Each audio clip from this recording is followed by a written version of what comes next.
My name is Gavin Evans, and this is my review of Rebel Moon Chapter 1 Chalice of Blood. And yes, I know I'm late to the party with this one, but hear me out. I wasn't going to watch the PG-13 cut, and when the director's cut did come out, nobody seemed to care. Nobody seemed excited about them. So I took my time. I just watched the first movie. And look, I love original science fiction movies, and I was hoping to enjoy this. But it's bad.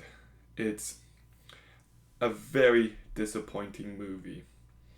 And it just kind of bums me out because Zack Snyder can be a great director, but in the past decade, he has just been on this decline that's depressing to watch.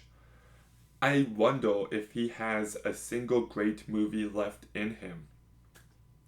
And the release strategy behind these movies of releasing a PG-13 cut and then the Snyder cut just feels gross to me. Like what happened to Zack Snyder during Justice League is terrible. And there was actually a genuine reason why people wanted to see the Snyder cut. And here it just feels like they're trying to recapture that in a really gross way, and it doesn't sit right with me. But anyways, let's talk about the movie, beginning with the cast. And Sophia Boutella, I think, is the best part of this movie. I did like Cora as a character, and I thought she carried this movie incredibly well. I was rooting for her the entire time. And Ed Skrein is also really good in this movie. This guy is just evil and menacing, and that first 20 minutes is terrific. It sets the stage so incredibly well. So, we've got a great hero, we've got a great villain, and then we've got all these other characters. Michelle Husman, Dijon Hansu, Bae Dorna, Stas Nell, Charlie Hunnam, Anthony Hopkins, Ray Fisher all give flat performances. None of these side characters did anything for me, and I thought they were just as bland as they come.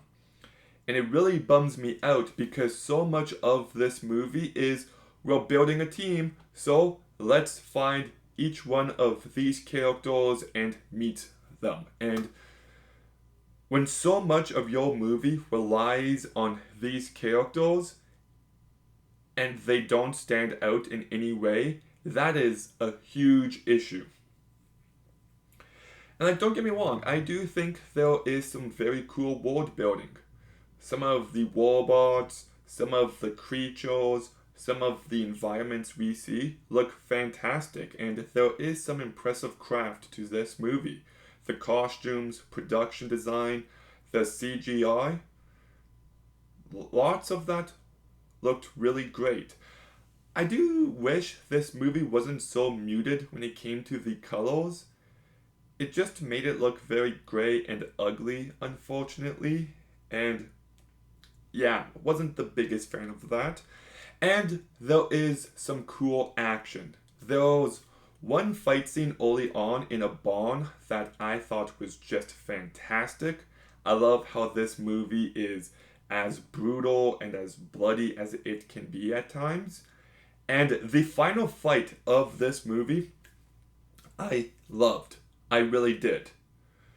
So there are aspects of this movie that really worked for me. But this movie is 3.5 hours long. There is no justification for that length. There is nowhere near enough substance for that length. So unfortunately, all the good parts of this movie, all the things I love, just get lost in all of this movie's bloated mess. And it's just too much. Like, why do we need all these characters? We just don't.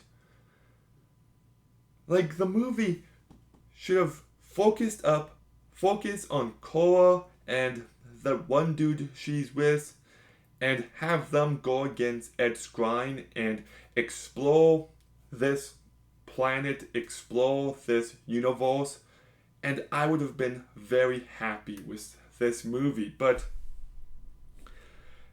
the movie has so much more going on, and I just couldn't care about all of that additional fluff.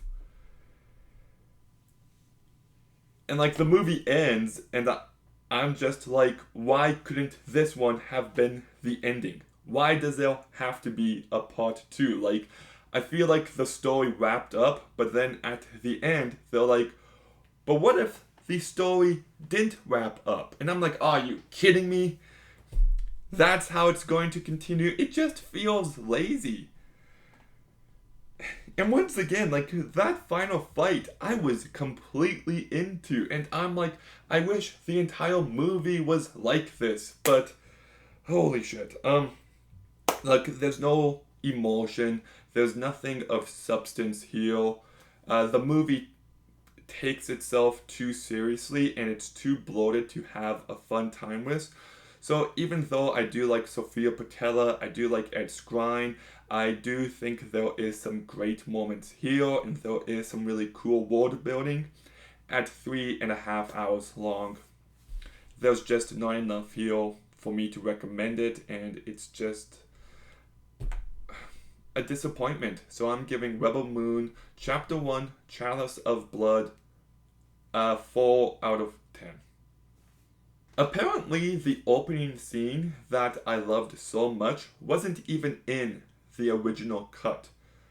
So, sure, I wasn't a fan of this movie, but I couldn't imagine watching it without that scene.